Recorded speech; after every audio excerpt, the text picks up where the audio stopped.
Hello viewers, welcome to my YouTube channel. In this video, I will be taking you through the thematic analysis of the story Ghosts by Chimamanda Adichie from the anthology A Silent Song and Other Stories. And the first theme we're going to look at is that of war and its effects.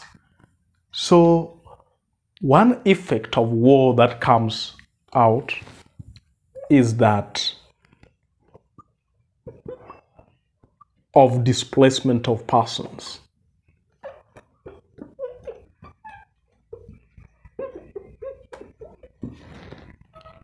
When the narrator James Nwoye refers to the Biafran War, he says that on July 6th, 1967, they were waved out of Nsukka campus in their Impala. He also talks of people, children carrying bundles, women carrying boxes on their heads, and then again men dragging along bicycles with yams on them, escaping from the federal soldiers of the state of Nigeria. Number two, there is destruction of property.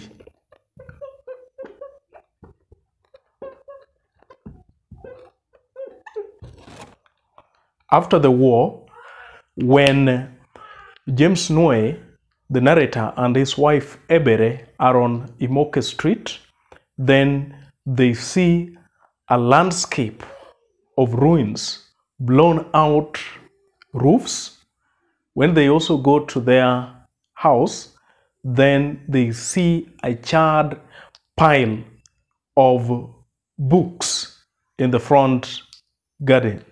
There are also calcified feces on the bathtub, strewn with Professor Nwoye's mathematical annals. Again, the gown that was used by Professor Nwoye when he attained his first degree at Ibadan has also been used to wipe something. Ebere's piano is also missing, and a lot of destruction has taken place as a result of the Biafran War. Again, the Biafran War has also led to the loss of lives. When Ikenna Okoro, the man who James Nwoye thinks to be a ghost, asks him about his daughter Zik, James Nwoye says that the Biafran War took Zik. It also comes out clear that Chris Okibo, who James Nwoye pays a tribute as a star, a genius, a colossus in the making, the man whose poetry they all enjoyed, including the ones in the sciences department, was also taken by the Biafran War.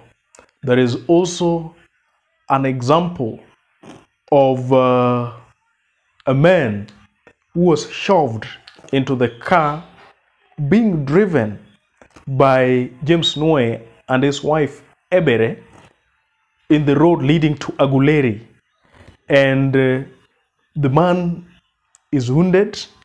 When he's taken into the backseat of their car, his blood finds a tear on the upholstery and mixes with the contents of the car. So there is a lot of killings going on, as well as the loss of lives. War also leads to a kind of misinformation.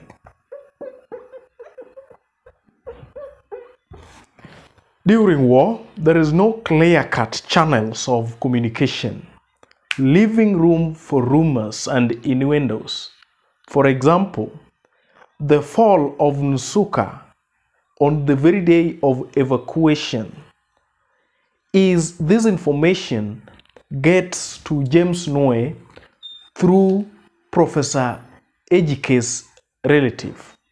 And the relative adds that two professors also died during the collapse of Nsukka. And James Nwoye incorrectly identifies Ikenna Okoro as someone who dies during this war. It is quite interesting that at the front of bursary that forms the beginning of this text, Professor Nwoye meets Ikenna Okoro. So maybe that information that was given by Professor Adichie's relative is not the truth. So the war brings about rumors, innuendos, and unverified information. Lastly, war leads to famine. In their conversation with Ikenna Okoro, James Nwoye tells of saboteurs who sabotaged the Biafran cause, who betrayed the Biafran soldiers, who really made it impossible for the nascent nation of Biafra from being, just because they wanted to get through into Nigeria and bypass the blockade that kept the Biafrans from the cold water, from the meat, and other privileges. So that means that the Biafrans were blockaded from cold water, from meat, and other basic necessities. So there was famine. The second theme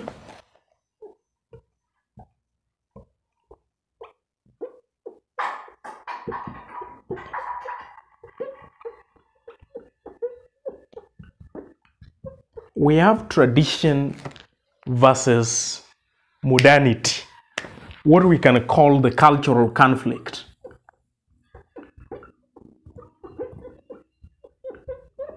There is a kind of clash between the tradition and modernity. At the beginning of the story, James Nwoye, who is the narrator, comes face to face with Ikenna Okoro, a man who is assumed to have died 37 years ago. According to the tradition of their people, he is to bend down, grab a handful of sand, and throw it at Ikenna Okoro to ascertain whether he is a ghost or not. But then James Nwoye confirms that as a Western educated professor of science, whatever he was taught in the West is to laugh indulgently at the ways of his people. And he feels guilty carrying out such traditions. It is quite interesting that this conflict reaches a climax where James Nwoye still believes that in talking about death, he needs to use his Igbo language.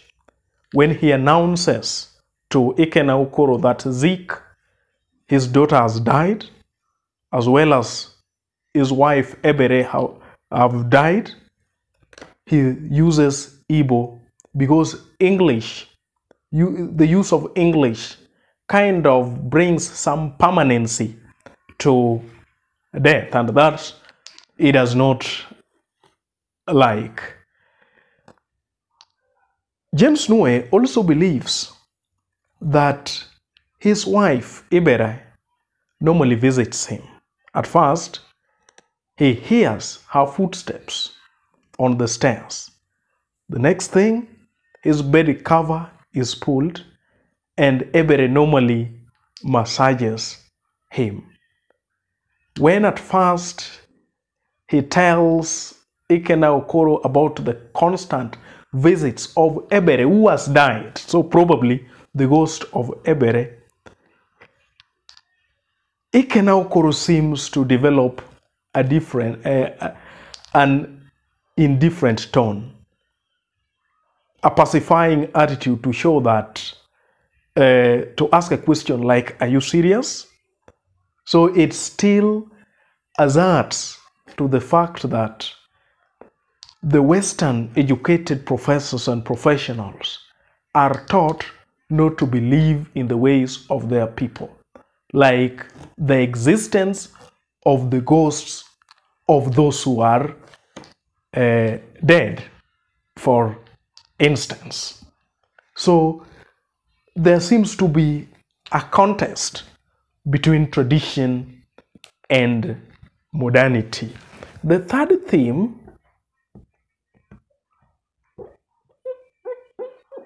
is that of corruption.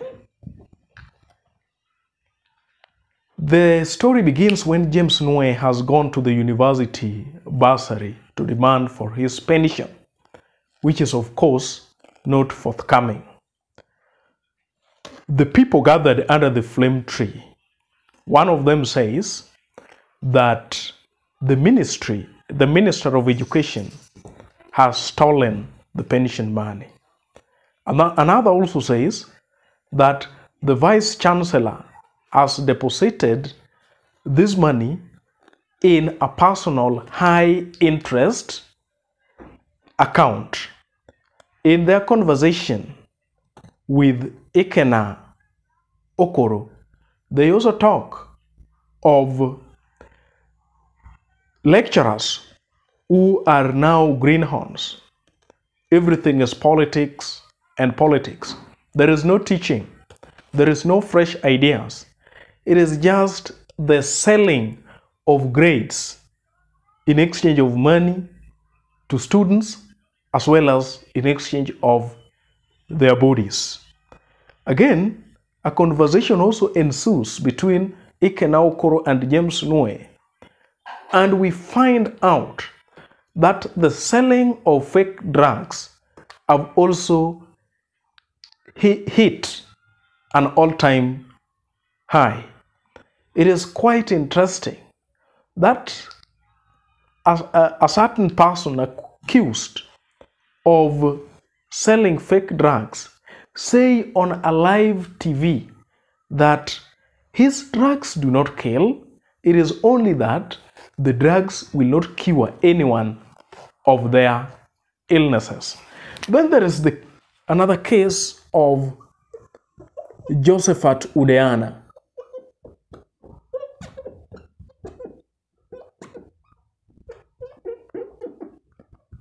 And Josephat Udeana is a former vice chancellor at the Nsukka campus.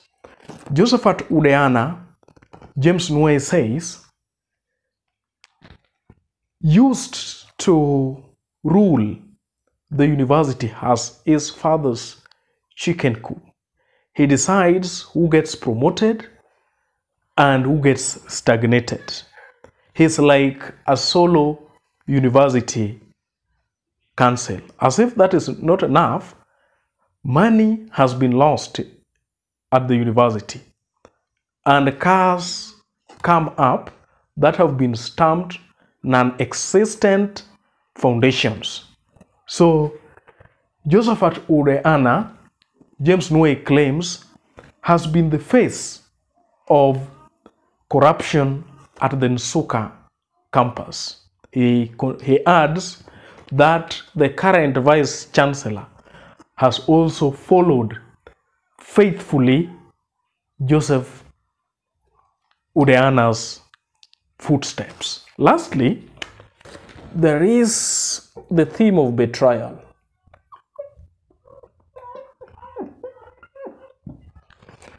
And James Nwoye believes that 37 years ago, Ikenna Okoro, while James Nwoye and his family and others were evacuating from Nsukka, went into the campus. And it is believed that one of the professors that Professor Adichie's relative brought the tidings of their death was Ikenna Okoro. So James Nwoye rhetorically asks Ikenna Okoro if he is alive, to which he answers to the affirmative. On giving the answer, he qualifies himself by saying that he was airlifted by the Red Cross planes. James Nwoye seems skeptical and doubtful of this because he does not remember Red Cross planes airlifting people from Biafra this early in the war. Again, he only remembers the children that were airlifted to Gabon, but later on in the war. There is contrast that seems to explain the guilt that is in Ikenna Okoro. Previously, James Nwoye remembers Ikenna Okoro as someone with erudite asperity with which he blazed through issues. He cut the figure of this confident person. But as he answers this question, there is a note of anxiety, a note of uncertainty, and some diffident tone that he develops to show his guilt. So could be he's part of these people, the saboteurs who James Nwoye loathes, those who betrayed the Biafran soldiers, those who betrayed the Biafran cause, those who made impossible the dream of having the Biafran nation. So Ikenna Okoro's self-justification by saying that when he went to Sweden, he was the one who championed for the Biafran cause. He organized campaigns for the Biafran nations, like the large one that he did at Trafalgar Square. He also talks about leaving Red Cross because they were cowards. And again, when James Nwoye says that at least Chris Okibo, the poet who died at the height of the Biafran War, did his best to protect his newfound nation, Ikenna Okoro seems guilty, asserting to the fact that he could be a traitor.